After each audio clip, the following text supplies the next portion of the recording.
নবীজির প্রথম স্ত্রী খাদিজা রাদিয়াল্লাহু তাআলা আনহার মৃত্যুর পর কেন তার জানাজার নামাজ পড়ানো হয়নি, আর তখন রমজান মাস থাকা সত্ত্বেও কেন সেদিন কেউ রোজা পালন করেনি? আল্লাহর রাসূল সাল্লাল্লাহু আলাইহি ওয়াসাল্লাম খাদিজা রাদিয়াল্লাহু তাআলা আনহাকে এতটাই ভালোবাসতেন যে যত দিন তিনি বেঁচে ছিলেন তত দিন তিনি অন্য কোনো নারীকে বিবাহ করেননি। নবীজি সাল্লাল্লাহু আলাইহি ওয়াসাল্লাম খাদিজা রাদিয়াল্লাহু তাআলা আনহার বিষয়ে বলতেন, আমি তার চেয়ে উত্তম কোনো স্ত্রী পাইনি।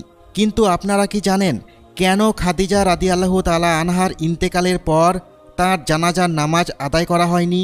মূলত এটা এই কারণে যে খাদিজা রাদিয়াল্লাহু তাআলা আনহা যখন ইন্তেকাল করেন তখন 5 ওয়াক্ত সালাতসহ জানাজা সালাত বা অন্য কোনো সালাতের বিধান নাজিল হয়নি।